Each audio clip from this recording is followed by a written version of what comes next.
Original ശില്പം അതേപോലെ കൊടുക്കുകയല്ലാതെ ഈ കേസ് നിലനിൽക്കാൻ ഒരു വഴിയുമില്ല. ബുദ്ധിമുട്ടാണ്. 15 കിലോ സ്വർണം 33-35 വർഷത്തിന് മുമ്പ് മോഷ്ടിച്ചുകൊണ്ടുപോയി ഇതേപോലെ ദേവസ്വം ജീവനക്കാർ. എന്നിട്ട് നോക്കൂ, 33 വർഷത്തിന് ശേഷം കഴിഞ്ഞ ആഴ്ച ഇതിൻ്റെ വിധി വന്നു. എല്ലാവരെയും വെറുതെ വിട്ടു. അപ്പോൾ 15 കിലോ സ്വർണം എവിടെ പോയി?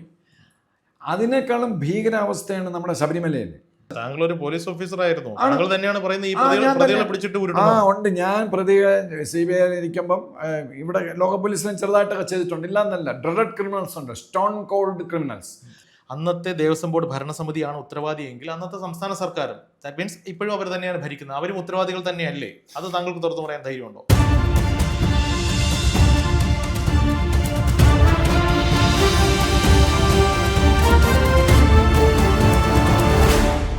നമസ്കാരം. ശബരിമലയിലെ സ്വർണ്ണപ്പാളി വിവാദവുമായി ബന്ധപ്പെട്ട കേസ് ഒരു നിർണായക വഴിത്തിരിവിൽ എത്തി നിൽക്കുന്നതായി വാർത്തകൾ വരുന്നു. അതായത് ഈ വിഷയവുമായി ബന്ധപ്പെട്ടിട്ടുള്ള പോറ്റി അദ്ദേഹത്തെ അറസ്റ്റ് ചെയ്തിരിക്കുകയാണ്. ഇനി ഈ കേസ് എങ്ങോട്ടാണ് പോവുക? വന്ദേ മാതരം. അനീഷ, നിങ്ങൾ പറഞ്ഞതുപോലെ ഉണ്ണികൃഷ്ണൻ പോറ്റിയെന്നോ മറ്റേ പറഞ്ഞ് ആരെയും അറസ്റ്റ് ചെയ്തെന്നൊക്കെ ചാനലിൽ ഇങ്ങനെ എഴുതി കാണിക്കുന്നു. ഇന്നലെ അറസ്റ്റ് ചെയ്തു, ഇന്ന് പ്രൊഡ്യൂസ് ചെയ്യുന്നു എന്നൊക്കെയാണ് കണ്ടത്. 38 വർഷം പോലീസിൽ, 37.5 വർഷം പോലീസിൽ വിവിധ ഇൻവെസ്റ്റിഗേറ്റിംഗ് ഏജൻസിയൊക്കെ ആയിട്ട് ബന്ധപ്പെട്ട് ജോലി ചെയ്ത ആളാണല്ലോ ഞാൻ. ഇതുകൂടാതെ വിദേശങ്ങളിൽ പോയി ബ്രിട്ടീഷ് പോലീസിൻ്റെ, ഓസ്ട്രേലിയൻ പോലീസ് അവരുടെയൊക്കെ ഇൻവെസ്റ്റിഗേഷൻ രീതി, FBI ഇവരുടെയൊക്കെ ഇൻവെസ്റ്റിഗേഷൻ രീതി ഞാൻ മനസ്സിലാക്കിയിട്ടുണ്ട്. അപ്പോൾ എൻ്റെ ഒരു അനുഭവം, ഒരു എക്സ്പീരിയൻസിൽ ഈ പിന്നെ SITയിലെ വെങ്കടേഷ് സാറും ശശിധരനും ഇൻറ്റഗ്രിറ്റിയും ഓണസ്റ്റിയും ഒക്കെ എനിക്ക് നന്നായിട്ടറിയാം. അവർ നല്ല ഓഫീസേഴ്സാണ്. ബാക്കിയുള്ളവരെ പറ്റി എനിക്ക് അറിഞ്ഞുകൂടാ. എങ്കിൽ പോലും 1981 ഞാൻ പോലീസിൽ ചേരുന്നത്. അന്ന് തൊട്ട് TK രാമകൃഷ്ണൻ സാർ ആഭ്യന്തരമന്ത്രിയായിരിക്കും. അന്ന് തൊട്ട് 2015 ഞാൻ റിട്ടയർ ചെയ്യുന്നവരെയും പിന്നെ അതിന് ശേഷം നമ്മൾ ഒബ്സർവ് ചെയ്തുകൊണ്ടിരിക്കുകയാണ് പല കാര്യങ്ങളും. അഗ്രസീവ്ലി ഓണസ്റ്റായിട്ട് ഒരു ഇൻവെസ്റ്റിഗേറ്റർക്ക് അന്വേഷിക്കാനുള്ളൊരു സംവിധാനം നമ്മുടെ കേരള പോലീസിലില്ല. ഏത് ഭരണമായിരുന്നാലും അങ്ങനെ ഒരു സംഗതി ഇല്ല. പിന്നെ വിഭിന്നമായി AK ആന്റണി സാറ് CM ആയിരിക്കുമ്പോഴും നമ്മുടെ DGP ഓർമ്മിസ്തരൻ സാറിൻ്റെ പേര് ഞാൻ പറയില്ല, DGP ജോസഫ്, ഇരുമ്പൻ ജോസഫ് സാറ്, അദ്ദേഹത്തിൻ്റെ പീരീഡും പിന്നെ VS അച്യുതാനന്ദൻ LDF കൺവീനറായിരുന്ന സമയത്തും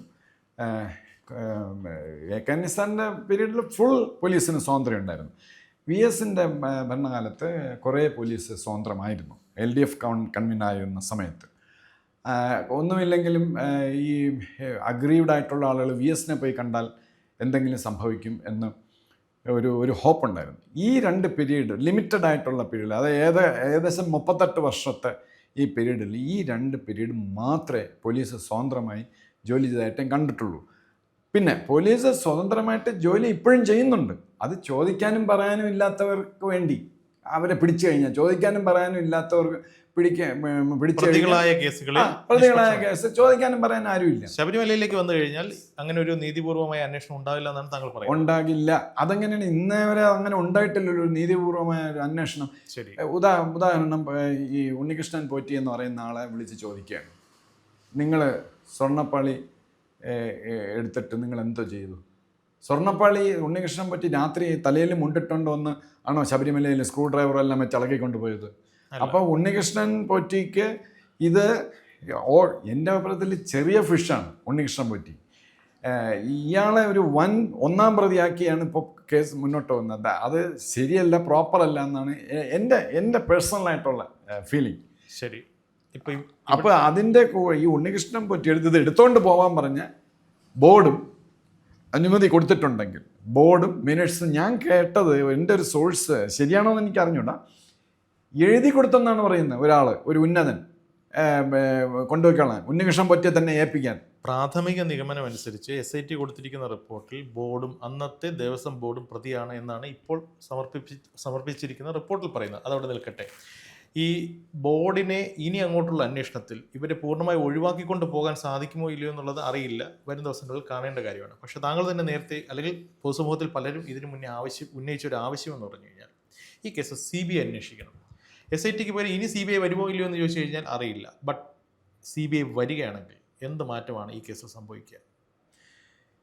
CBI വരുന്നതിന് മുന്നേ ഉള്ള ഒരു സ്റ്റേജ് പറയാം. ഇപ്പോഴത്തെ SITയുടെ ഒരു ബുദ്ധിമുട്ട്, ഈ ഭരണ കക്ഷിയിൽ വളരെയധികം സ്വാധീനമുള്ള ചില പ്രതികൾ ഇതിനകത്തുണ്ട്. അലീജ്ഡ് ടു ബി ദ അക്യൂസ്ഡ് ആണെന്ന് ഞാൻ പറയുന്നില്ല.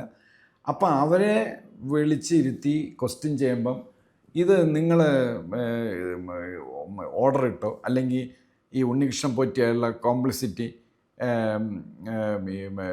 ഡിജിറ്റൽ എവിഡൻസ്, അങ്ങനെ ഒരുപാട് തരം എവിഡൻസ് ഉണ്ട്. ആ എവിഡൻസുമായിട്ട് കണക്ട് ചെയ്ത് ചോദിച്ചാൽ, അല്ലെങ്കിൽ ഉണ്ണികൃഷ്ണൻ പോറ്റിക്ക് തൈര് വട വാങ്ങിച്ചു കൊടുത്താൽ, അല്ലെങ്കിൽ വേറെ ചിലർക്കും ചിക്കൻ ബിരിയാണി വാങ്ങിച്ചു കൊടുത്താൽ അവർ പറയുമോ? അവർ പറയും അത് 19 നടന്നതാണ്, എനിക്ക് ഓർമ്മയില്ല കേട്ടോ എന്ന് പറഞ്ഞാൽ എന്തോ ചെയ്യും SIT? കണ്ണുരുട്ടി പേടിപ്പിക്കുമോ? നേരെ മറിച്ച് ഇപ്പോൾ അനീഷ ചോദിച്ചതുപോലെ CBI വന്നാൽ, CBIയിലും ബാഡ് ഓഫീസേഴ്സ് ഉണ്ട്, CBIയും ചിലപ്പോൾ ഇൻവെസ്റ്റിഗേഷൻ മുക്കും. എന്നിരുന്നാലും ലെറ്റസ് ബി ഹോപ്പ്ഫുൾ. CBI വന്നാൽ ഒന്നുമില്ലെങ്കിൽ ഒരു അഡ്വാൻറ്റേജ് ഉണ്ട്. CBIയിലെ CI അല്ലെങ്കിൽ DYSP ഇൻവെസ്റ്റിഗേറ്റർ, അല്ലെങ്കിൽ അതിന് നേതൃത്വം കൊടുക്കുന്നവർ പൊക്കി ഡൽഹി കൊണ്ടുപോകും. ഡൽഹി കൊണ്ട് CBI ഏതെങ്കിലും ഒരു ഓഫീസിലോ അല്ലെങ്കിൽ അവർ വീട് വാടകയ്ക്കെടുത്ത് ആണ് ക്വസ്റ്റ്യൻ ചെയ്യണം. ആരെ വിളിക്കും? ഇൻ്റർഫിയർ ചെയ്യാൻ പറ്റില്ലല്ലോ കേരളത്തിൽ നിന്ന്. അങ്ങനെ ഒരു ഇൻവെസ്റ്റിഗേഷൻ വന്നാലല്ലേ ഇത് തെളിയുള്ളൂ, അല്ലെങ്കിൽ ഇത് തെളിയില്ല. നോക്കൂ അനീഷ്, എനിക്ക് ഇപ്പോൾ കൂടുതൽ കൺസേൺഡ് ഈ ശബരിമല സ്വാമി അയ്യപ്പൻ്റെ ഒരു ഭക്തൻ എന്നുള്ള നിലയ്ക്ക് ഞാൻ കൂടുതൽ കൺസേൺഡ് ആവാനുള്ള വേറൊരു സംഭവം കൂടെ ഉണ്ട്. നമ്മുടെ പത്മനാഭസ്വാമി പത്മനാഭസ്വാമിയുടെ ചേട്ടനായ ആദികേശവൻ തിരുവട്ടാറ്, അവിടെ 15 കിലോ സ്വർണം 33-35 വർഷത്തിന് മുമ്പ് മോഷ്ടിച്ചുകൊണ്ടുപോയി ഇതേപോലെ ദേവസ്വം ജീവനക്കാർ. എന്നിട്ട് നോക്കൂ, 33 വർഷത്തിന് ശേഷം കഴിഞ്ഞ ആഴ്ച ഇതിൻ്റെ വിധി വന്നു. എല്ലാവരെയും വെറുതെ വിട്ടു. അപ്പോൾ 15 കിലോ സ്വർണം അവിടെ പോയി. അതിനേക്കാളും ഭീകരാവസ്ഥയാണ് നമ്മുടെ ശബരിമലയിൽ. അപ്പം നിങ്ങൾ എന്ത് വിചാരിക്കുന്നത്? ഇത് എങ്ങനെ SIT അന്വേഷിക്കും? പിന്നെ CBI വരണമെന്ന് പറഞ്ഞ വേറൊരു കാര്യം, ഞാൻ ആരെയും കുറ്റം പറയില്ല. മീഡിയയ്ക്ക് ഇപ്പം ഇൻട്രസ്റ്റ് നഷ്ടപ്പെട്ടു. അതിങ്ങനെ വല്ലപ്പോഴും ഹെഡ്ലൈനിൽ എന്തെങ്കിലും ചില ചാനൽ പറഞ്ഞാലായി, അല്ലെങ്കിൽ പറഞ്ഞില്ലെങ്കിൽ അതുമില്ല. അവരങ്ങ് വിട്ടുകഴിഞ്ഞു ഓൾമോസ്റ്റ്. ഇത് അഗ്രസീവ്ലി മീഡിയ, ഈ ഇൻവെസ്റ്റിഗേറ്റിംഗ് ഓഫീസേഴ്സ് അഗ്രസീവ്ലി അപ്രൈറ്റായിട്ട് ഇങ്ങനെ നിൽക്കണം പോലെ നമ്മുടെ മീഡിയയും, വേറെ മാർഗമില്ല, മീഡിയയും വളരെ അഗ്രസീവായിട്ട് നിന്നേ പറ്റൂ. പിന്നെ അന്നിരുന്ന സ്പെഷ്യൽ കമ്മീഷണറും വിജിലൻസുകാരും ഇതിനകത്തുണ്ടല്ലോ. ഞാൻ ഈ 2019 ഇളക്കി മാറ്റിക്കൊണ്ട് പോയ അവരാരും അറിഞ്ഞില്ലേ? ഞങ്ങൾ അറിഞ്ഞില്ല. ഇതിനിടയ്ക്ക് ഏതൊക്കെ ചർച്ചയിൽ 2020, 21, 22 ആ കാലഘട്ടങ്ങളിലൊക്കെ ഉള്ള സ്പെഷ്യൽ കമ്മീഷണർമാരെ പൊക്കി ചാനലിൽ കൊണ്ടുവന്നിട്ട് സ്പെഷ്യൽ കമ്മീഷണർ എക്സ് ജഡ്ജ് പറയുകയാണ്, ഞങ്ങളിതൊന്നും അറിയേണ്ട കാര്യമില്ല, ഞങ്ങളവിടെ പോകും, തൊഴും, തിരിച്ചു വരും, ഞങ്ങളവിടെ നിൽക്കില്ല. പിന്നെ എന്തിനാണ് ബഹുമാനപ്പെട്ട ഹൈക്കോടതി ഇവരെ അവിടെ സ്പെഷ്യൽ കമ്മീഷണറായിട്ട് പോസ്റ്റ് ചെയ്യുന്നത്? വിജിലൻസുകാരെ എന്തിനാ പോസ്റ്റ് ചെയ്യുന്നു? ഈ ജയകൃഷ്ണൻ എന്ന് പറഞ്ഞ ഈ അപ്രൈറ്റ് ആയിട്ടുള്ള ഈ ജഡ്ജി ഇപ്പം വന്നില്ലായിരുന്നെങ്കിൽ നിങ്ങളോ ഞാനോ ഇന്ന് ഇവിടെ ഇരുന്ന് സംസാരിക്കൂ? അപ്പം അതൊക്കെ വെളി വരണ്ടേ? അവരടുത്ത് ചോദിക്കണ്ടേ? സ്പെഷ്യൽ കമ്മീഷണറടുത്ത് ചോദിച്ചോളാം എവിടെയെങ്കിലും പറഞ്ഞിട്ടുണ്ടോ? വിജിലൻസുകാരടുത്ത് ചോദിക്കണ്ടേ നിങ്ങൾ എന്തുകൊണ്ട് അറിഞ്ഞില്ല എന്ന്? പിന്നെ എന്തിനാണ് അവരവിടെ പോയി ക്യാമ്പ് ചെയ്യുന്നത്? ശരി, ഇപ്പോൾ ദേവസ്വം ഇപ്പം നിലവിലെ ഈ ഒരു കേസ് CBIയിലേക്ക് പോയിട്ടില്ല, പോകാനുള്ള സാധ്യത വിദൂരം എന്ന് തന്നെ നിലവിലെ സാഹചര്യത്തിൽ പറയാം. ഇപ്പോൾ അന്വേഷിക്കുന്ന സ്പെഷ്യൽ ഇൻവെസ്റ്റിഗേഷൻ ടീം, അതിൽ ക്രെഡിബിൾ ആയിട്ടുള്ള ഓഫീസേഴ്സും ഉണ്ട്. പക്ഷേ ഈ കേസ് മുന്നോട്ട് പോയി ഈ പറയുന്ന പോറ്റി കുറ്റക്കാരനാണ് എന്ന് കണ്ടെത്തി ചാർജ് ഷീറ്റുമായി ഒക്കെ കൊടുത്തിട്ട് മുന്നോട്ട് പോകണമെന്നുണ്ടെങ്കിൽ, ഇതിൻ്റെ ഒരു ബേസിക് എന്താ പറയുക, അടിസ്ഥാനപരമായി കേസ് നിൽക്കണം എന്നുണ്ടെങ്കിൽ ഈ നഷ്ടമായ സ്വർണം, അല്ലെങ്കിൽ നഷ്ടമായി എന്ന് പറയപ്പെടുന്ന സ്വർണം കണ്ടെടുക്കണ്ടേ? അത് പോസിബിൾ ആണോ? അതൊരു വലിയൊരു ഹിമാലയൻ ഹെർക്കൂലിയൻ ടാസ്ക്കാണ്. ഈ ഞങ്ങളുടെ ഈ മോഷണ കേസ്, ഞങ്ങളുടെ പോലീസിലെ മോഷണ കേസ് പലതും നമ്മൾ നോക്കുമ്പോൾ ഇതിനകത്തുള്ളൊരു വലിയ കീറാമുട്ടി എന്ന് പറയുന്നത്, ഒരു ബോട്ടിൽ നെക്കെന്ന് പറയുന്നത്, ഈ സ്വർണം കൊണ്ടുപോയി തട്ടാൻ്റെ അടുത്തോട്ട് ഉരുക്കിയെടുക്കുകയല്ല ചെയ്തു. ഈ സ്വർണ്ണപ്പാളി ഇളക്കിക്കൊണ്ട് പോയി, അല്ലെങ്കിൽ ദ്വാരപാലകൻ്റെ അത് ശില്പം ഇളക്കിക്കൊണ്ട് പോയി അത് ഞാൻ മനസ്സിലാക്കിയത് ആസിഡിലിട്ടാണ് ഈ സ്വർണം വേർതിരിക്കുന്നത്. ആ സ്വർണത്തെ തിരിച്ച് ധാരകപാലകനാക്കുകയും പിന്നെ ഈ പാളി ആക്കി മറ്റേ കട്ടയായിട്ട് തിരിച്ച് കൊണ്ടുവന്ന് 20% റിക്കവറി പ്രകാരം ഇത് കോടതിയിൽ പ്രൊഡ്യൂസ് ചെയ്യണം. കോടതിയിൽ പ്രൊഡ്യൂസ് ചെയ്യുമ്പം ഈ സ്വർണ്ണം കട്ടയായിട്ട് കൊണ്ടുവരിക, ഒരിക്കൽ ആ സ്വർണ്ണം അതേ പറ്റൂ. തിരിച്ച് പിന്നെ ഇതാക്കിയിട്ട് അത് സ്വർണ്ണമാല മോഷ്ടിച്ചുകൊണ്ട് പോയി പോലീസ് പലയിടത്തും ചെയ്യുന്നത് മോഷ്ടിച്ച ഉരുക്കുന്നതിന് മുമ്പ്, ജുവലറി ഉരുക്കുന്നതിന് മുമ്പ് ആ മാല എങ്ങനെയായിരുന്നു ആ മാലയാണ് ഞങ്ങൾ കോടതി പ്രൊഡ്യൂസ് ചെയ്യുന്നത്. എന്നിട്ട് ഞാൻ ചെറിയൊരു കള്ളത്തരം എഴുതും, ആ മാല ഇന്ന സ്ഥലത്ത് കൊണ്ടുവച്ചിട്ടുണ്ട്, എന്നിട്ട് പോലീസ് പോയി റിക്കവർ ചെയ്യും. അല്ലെങ്കിൽ ആ ഉരുക്കിയ സ്വർണ്ണമാണെങ്കിൽ കോടതി എടുത്ത് ദൂരെ കളയും. നിങ്ങളോ ഞാനോ ആണ് ജഡ്ജെങ്കിൽ പോലും ഈ ശബരിമലയിലെ പാളി വേർതിരിച്ചൊക്കെ എടുക്കുന്നത് അതേപോലെ പ്രൊഡ്യൂസ് ചെയ്താൽ സാക്ഷിമൊഴിയിൽ നിൽക്കില്ല. ഇനി ഒറിജിനൽ ശില്പം അതേപോലെ കൊടുക്കുകയല്ലാതെ ഈ കേസ് നിലനിൽക്കാൻ ഒരു വഴിയുമില്ല. ബുദ്ധിമുട്ടാണ്, ഭയങ്കര ബുദ്ധിമുട്ടാണ്. എന്ന് കഴിഞ്ഞാൽ എവിഡൻഷ്യറി ആസ്പെക്റ്റിൽ കോടതി വെറുതെ വിടും. അതാണ് മറ്റിടത്തും സംഭവിച്ചത്. നമ്മുടെ തിരുവട്ടാർ ക്ഷേത്രത്തിലൊക്കെ സംഭവിച്ചത് അതാണ്. തെളിവില്ല പറയുന്നത് ഇത് ഞാൻ ഒരുക്കി എടുത്താണെന്നൊക്കെ പോലീസിന്റെ മുമ്പ് മൊഴി കൊടുക്കും. പക്ഷെ കോടതി ചെല്ലുമ്പോൾ പറയും, സാറേ എനിക്ക് അറിഞ്ഞൂടാ, ബഹുമാനപ്പെട്ട കോടതി ഇത് എന്നെ അടിച്ച് പറയിപ്പിച്ചാണ് എന്ന് പറയും. പിന്നെ എന്തുകൊണ്ട് CBIയുടെ കാര്യം ആ ഒരു മെയിൻ ആസ്പെക്ട് പറഞ്ഞേ പറ്റൂ. ഈ CBI അന്വേഷണത്തിന് ഞാൻ പറയാൻ കാര്യം, പരസ്യമായ രഹസ്യമാണ്. കോടതിയും നമ്മുടെ സിസ്റ്റവും സപ്പോർട്ട് ചെയ്തില്ലെങ്കിൽ പോലും പരസ്യമായ രഹസ്യമാണ്. ഓസ്ട്രേലിയൻ പോലീസിലും FBI-യിലും എല്ലാ പോലീസിലും CBI-യിലും നമ്മുടെ ലോക്കൽ പോലീസിലും അത്യാവശ്യം തേർഡ് ഡിഗ്രി മെത്തേഡ്സ് ഉണ്ട്. തേർഡ് ഡിഗ്രി മെത്തേഡ്സ് ഉപയോഗിച്ചില്ലെങ്കിൽ പറയില്ല. ബെസ്റ്റ് ഉദാഹരണം, ലോകത്തിലെ ഏറ്റവും ബെസ്റ്റ് പോലീസ്. താങ്കൾ ഒരു പോലീസ് ഓഫീസർ ആയിരുന്നു, താങ്കൾ തന്നെയാണ് പറയുന്നത് ഈ പ്രതികളെ പിടിച്ചിട്ട് ഉണ്ട്. ഞാൻ പ്രതികളെ CBI-യിൽ ഇരിക്കുമ്പം ഇവിടെ ലോക പോലീസിലും ചെറുതായിട്ടൊക്കെ ചെയ്തിട്ടുണ്ട്. ഇല്ലാന്നല്ല, ഡ്രഡഡ് ക്രിമിനൽസ് ഉണ്ട്, സ്റ്റോൺ കോൾഡ് ക്രിമിനൽസ്. അവർ തുറക്കില്ല. എന്നെക്കാളും മനസ്സ് ഉറപ്പുള്ള സ്റ്റോൺ ക്രിമിനൽസ് ഉണ്ട്. അപ്പോൾ ഞാൻ CBI-യിൽ ഒരു പോളിഗ്രാഫ് ഞാൻ ചെയ്യാൻ കൂടി എക്സ്പെർട്ടിൻ്റെ കൂടെ, അത് കഴിഞ്ഞ് മറ്റേ നർക്കോ അനാലിസിസിന് കൂടി, എല്ലാത്തിലും ഒരു ബാങ്കിലെ വലിയ പ്രശ്നമാണ്. ഈ ഒരു പ്യൂൺ, എനിക്ക് മാനേജർ എന്ന് എല്ലാവർക്കും സംശയം. മാനേജറുടെ ലോക്ക് ആൻഡ് കീയിൽ ഉണ്ടായിരുന്ന ഒരു സാധനം അത് എടുത്ത് ബാങ്കിൽ മോഷണം നടത്തി. അപ്പോൾ എനിക്ക് നേരത്തെ ഈ പ്യൂണിനെ സംശയം ഉണ്ടായിരുന്നു. അപ്പോൾ പ്യൂണിന് ഈവൻ നർക്കോ അനാലിസിസിൽ ക്ലിയറാണ്, ഇന്നസെൻ്റ് ആണ്, മറ്റേ പോളിഗ്രാഫിൽ ഇന്നസെൻ്റ് ആണ്. അപ്പം ഞാൻ വിചാരിച്ചു ഒരിക്കലും ഇത് ഇന്നസെൻ്റ് ആവാൻ പറ്റില്ല, വേറെ ചില സംഗതികളുണ്ട്. അന്ന് ഈ മൊബൈൽ ഫോണൊന്നും ഇല്ല. ഞാൻ പതുക്കെ ഇവനെ അടി കൊടുക്കാനുള്ള ഒരു വാതിൽ എൻ്റെ ഷർട്ട് വാച്ച് ഊരി വെച്ചു, എന്നിട്ട് വാതിലടച്ചു, ഷർട്ട് ഊരി തൂക്കി. സുരേഷ് ഗോപിയായി. അതെ, സുരേഷ് ഗോപി ചെയ്യുന്നതിന് മുമ്പേ ഉള്ള സംഭവമാണിത്. ആ സിനിമ വരുന്നതിന് മുമ്പ് ഉണ്ടായ സംഭവമാണ്. നിങ്ങൾ കേരള പോലീസിനെ കണ്ടാണ് സുരേഷ് ഗോപി ഇങ്ങനെ ആയത്? ഞാൻ എന്നെ നേരെ ചോദിച്ചാൽ ശരിയാവില്ല എന്ന് പറഞ്ഞപ്പോൾ ഇവൻ ഭയന്നുപോയി. എല്ലാം പറഞ്ഞു, കിളി പോലെ. അവൻ്റെ ദേഹത്ത് കൈവച്ചില്ല, കിളി പോലെ അവൻ പറഞ്ഞു. അവസാനം മാനേജർ ഇന്നസെൻ്റ് ആയിരുന്നു, ഇവനായിരുന്നു പ്രതി. അവനെ കൺവിക്റ്റ് ചെയ്തു കോടതി, CBI കോടതി. അപ്പം ഞാൻ പറഞ്ഞു വന്ന ഇവിടെ പിന്നെ ഏത് ഉദ്യോഗസ്ഥൻ പറയും ഈ ബിരിയാണി വാങ്ങിച്ചു കൊടുത്തിട്ടേ അതങ്ങ് പറയും അയ്യപ്പൻ അല്ലെങ്കിൽ നിങ്ങളെ ശവിക്കും എന്നൊക്കെ പറഞ്ഞാൽ പറയില്ല. സാറേ എനിക്ക് അറിഞ്ഞൂടാ, ഐ ഡോണ്ട് നോ. ഈ അയ്യപ്പൻ ശവിക്കും എന്നൊക്കെ പറയുന്ന ഒരു വിചാരമൊക്കെ ഉള്ളവനാണെങ്കിൽ അയ്യപ്പന്റെ മുതൽ കക്കാൻ നിൽക്കുമോ? അല്ല, എന്നാലും അവർക്ക് പറയാമല്ലോ, വെറുതെ പറയാമല്ലോ. അതാണല്ലോ ഇപ്പോഴും പറഞ്ഞുകൊണ്ടിരിക്കുന്നത്. അതാണല്ലോ എൻ്റെ അടുത്ത് അന്ന് മറ്റേ ഭണ്ഡാരത്തിലുള്ള അയാൾ പറഞ്ഞ ഡെപ്യൂട്ടി കമ്മീഷണർ, സാറേ ഇത് അയ്യപ്പൻ്റെ കാശാണ്, നമ്മളാരും അത് ചെയ്യില്ല എന്നേ അവർ പറയും. വെറും പറച്ചിലാണ്. വെറും പറച്ചിലാണ്. അപ്പോൾ FBI നമ്മുടെ ലോകത്തിലെ ഏറ്റവും വലിയ ഡ്രഡഡ് കേസ് എന്ന് പറയുന്നത് 9/11 കേസാണ്.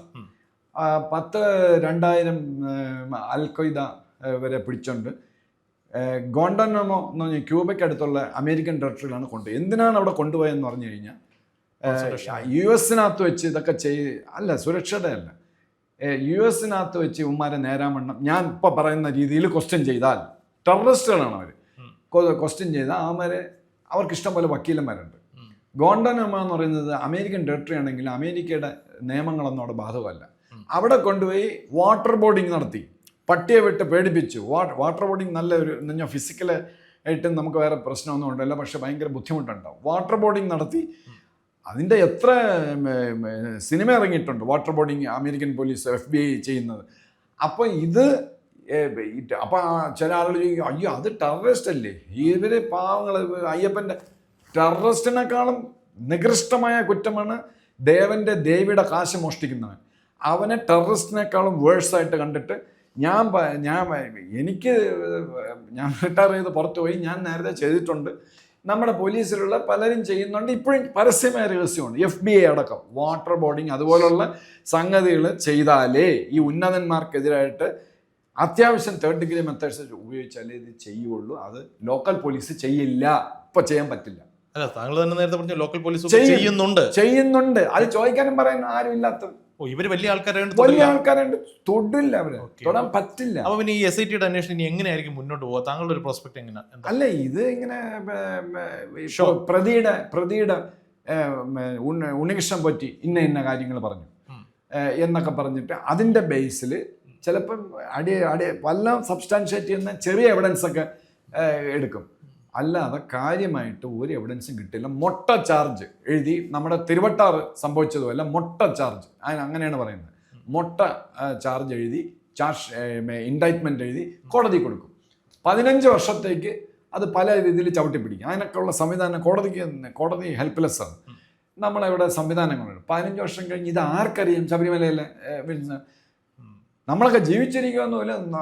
അല്ല, ഈ ഒരു കേസിൽ നോക്കിക്കഴിഞ്ഞാൽ ബെല്ലാരി ബ്രദേഴ്സിനെ പിടിച്ച് അകത്തിട്ട ഓഫീസറാണ് ഇതിന്റെ തലപ്പത്തിരിക്കുന്നത്, ADGP H. വെങ്കടേഷ്. ബെല്ലാരി ബ്രദേഴ്സിനെ ലാലു പ്രസാദ് കേസും കാലിത്തീറ്റ കുംഭകോണം കേസൊക്കെ അന്വേഷിച്ച ഉദ്യോഗസ്ഥനാണ്. അദ്ദേഹത്തെ പോലെ ഒരാൾക്ക് ശരിയാണ് ശബരിമലയിൽ സമ്മതിച്ചു. പക്ഷേ അദ്ദേഹത്തിന് ഫ്രീ ഹാൻഡ് കൊടുത്താൽ അദ്ദേഹം ചെയ്യും.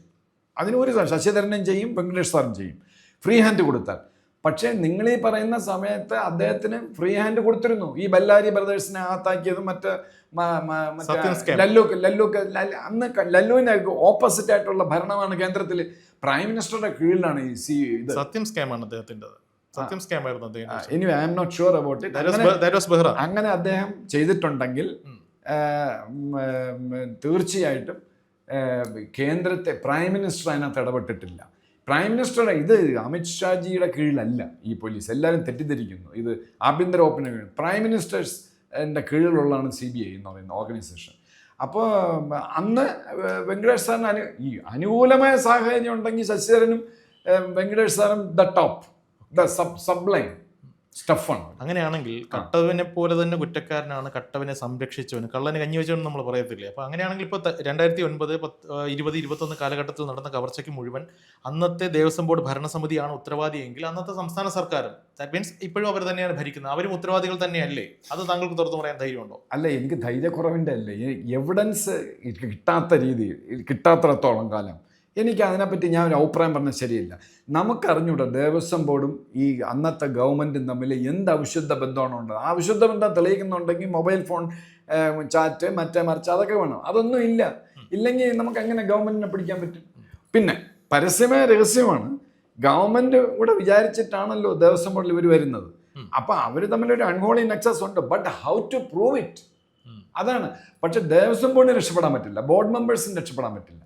ആ മിനിറ്റ്സ് പിന്നെ വേറൊരു വലിയൊരു സംഗതിയുണ്ട്. ഈ SIT ബുദ്ധിമുട്ടെന്ന് പറയാൻ കാര്യം, CBI വന്നാലേ പറ്റുള്ളൂ, വാട്ടർ ബോർഡിങ് നടത്തിയാലേ പറ്റുള്ളൂ എന്ന് പറയാൻ ഒരു പ്രധാനപ്പെട്ട കാരണമുണ്ട്. ഇത് അനുഭവത്തിൽ നിന്നാണ് ഞാൻ പറയുന്നത്, അല്ല അനുഭവം കൂടെ കിടക്കണവൻ രാപ്പനി അറിയും എന്ന് പറയുന്ന പോലെ. ഇവിടെ ബുദ്ധിമുട്ട് ഇത് തന്നെയാണ്.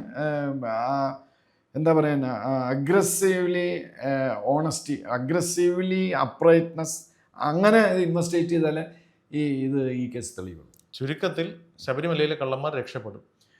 എൻ്റെ 75% എൻ്റെ വിശ്വാസം, എൻ്റെ പാസ്റ്റ് എക്സ്പീരിയൻസിൽ നിന്നും പല ഇതിൽ നിന്നും, പിന്നെ എനിക്ക് ഇവരുടെ ബാക്ക്ഗ്രൗണ്ട് അറിയാം, ഈ TDB ഓഫീസേഴ്സിൻ്റെ ഇൻഫ്ലുവൻസ് ഏതുവരെ പോകുമെന്നുള്ളതും അതെനിക്ക് നന്നായിട്ട് എനിക്കറിയാം. ഈ കേസ് തള്ളിപ്പോവും, കോടതിയിൽ തള്ളിപ്പോവും. മൊട്ട ചാചക എഴുതി കൊടുക്കും, വേണമെങ്കിൽ അനീഷും ഞാനും വരെ പ്രതിയാണെന്ന് എഴുതി കൊടുക്കും. TV-യിൽ ഇങ്ങനെ ഫ്ലാഷ് ചെയ്താൽ മതിയല്ലോ. ഉണ്ണികൃഷ്ണൻ പോറ്റി അറസ്റ്റിൽ മോഹലസ്യപ്പെട്ട് വീണു എന്നൊക്കെ പറഞ്ഞ് അതൊക്കെ നമ്പറാണ്. പക്ഷേ ഉള്ളി തൊലിക്കും പോലെ കോടതിയിൽ വരുമ്പം ജഡ്ജി ഇതൊക്കെ നോക്കിയിട്ടേ ചെയ്യൂ. പിന്നെ നമ്മുടെ ലോവർ ജുഡീഷ്യറി വളരെ മികച്ച ഒരു ജുഡീഷ്യറി തന്നെയാണ്. ഇന്ത്യയിൽ തന്നെ ഏറ്റവും മികച്ച ജുഡീഷ്യറിയിൽ ഒന്നാണ് നമ്മുടെ ലോവർ ജുഡീഷ്യറി. പക്ഷേ അപ്പം ജുഡീഷ്യറി വളരെ ജുഡീഷ്യസ് ആയിട്ട് ന്യൂട്രലായിട്ട് നിന്നാണ് എവിഡൻസ് നോക്കുന്നത്. എവിഡൻസ് ഇല്ലെങ്കിൽ അവരെന്തോ ചെയ്യും? ഇപ്പോൾ പല കേസിലും കേസ് വിട്ടു എന്ന് പറഞ്ഞാൽ ഇവിടെ പലരും ജഡ്ജിമാർ ചീത്ത പറയും. ജഡ്ജിമാരെന്ത് ചെയ്യും? അവരുടെ മുമ്പേ ഉള്ള എവിഡൻസ് അല്ലേ ഉള്ളൂ. ഞാൻ ഒരു പ്രമുഖ ജഡ്ജിൻ്റെ അടുത്ത്, ഒരു പ്രമുഖ ജഡ്ജ്, നമുക്ക് എല്ലാവർക്കും അറിയാം, ഞാൻ പേര് പറയുന്നില്ല, അല്ലെങ്കിൽ പേര് പറയാം, കമാൽ പാഷ സാറിൻ്റെ അടുത്ത് ഞാൻ ഒരു പ്രാവശ്യം ഹൈക്കോടതി ജഡ്ജി ആയിരിക്കുമ്പം ഞാൻ പറഞ്ഞു, സാറേ ഈ കേസ് സാറ് എവിഡൻസ് എടുക്കുന്നത് സൂക്ഷിച്ചു വേണം. ആ DYSP കൊമ്പനാനിക്ക് ഗർഭം ഉണ്ടാക്കുന്ന ഒരുത്തനാണ്, ഹൈലി കറപ്റ്റാണ് സാറേ, അവൻ പലതും എഴുതി വയ്ക്കും, കോൺകക്ട് ചെയ്യും എവിഡൻസ്, സാറിനും കൂടെ ഇതിൻ്റെ പാവം കിട്ടുമെന്ന് കമാൽ പാഷ സാറിൻ്റെ അടുത്ത് ചിരിച്ചുകൊണ്ട് പറഞ്ഞു. അതെനിക്കൊരു വലിയ ലെസണാണ്. ഗോപാലകൃഷ്ണ, എനിക്ക് കിട്ടുന്നില്ല പാവം. ഞാൻ ചോദിച്ചാൽ അതെന്താ സാറ് കള്ളത്തെളിവ് വെച്ചിട്ട് ശിക്ഷിച്ചില്ലേ? എൻ്റെ മുമ്പാകെ കൊണ്ടുവരുന്ന തെളിവിൻ്റെ ബേസിലാണ് ഞാൻ ശിക്ഷിച്ചത്, എനിക്ക് കിട്ടില്ല, അത് അയാൾക്ക് മാത്രമേ കിട്ടുള്ളൂ. അത് സത്യമാണ്. അപ്പം അതുകൊണ്ട് കോടതിയുടെ മുമ്പാകെ അത് 15 വർഷം കഴിഞ്ഞ് വരുന്ന കാര്യം, ഹൂ ഈസ് ബോതേഡ്? ആർക്കറിയാം ഈ ശബരിമലയിലെ കൊള്ളയെ പറ്റി? ഇപ്പം തിരുവട്ടാർ ചെയ്തിട്ട് എന്താ സംഭവിച്ചിവിടെ? ഒന്നും സംഭവിച്ചില്ല. 15 കിലോ സ്വർണം, 4 കിലോ ഇല്ല, 15 കിലോ സ്വർണം. അപ്പം നമ്മളൊരു ഒരു ഒരു ഒരു പ്രിക്കാരിയസ്, നമ്മൾ ജനങ്ങൾ, അയ്യപ്പ ഭക്തന്മാർ ഒരു പ്രിക്കാരിയസ് സിറ്റുവേഷനിലാണ്, helpless. There is no one to help us. കൂടുതൽ വാർത്തകളും വിശേഷങ്ങളും നേരിട്ട് ലഭിക്കാൻ ജനങ്ങളിൽ നിന്ന് ജനങ്ങളിലേക്ക് ജനഭൂമി ന്യൂസ് സബ്സ്ക്രൈബ് ചെയ്യൂ. ബെൽ ബട്ടൺ അമർത്താനും മറക്കരുത്.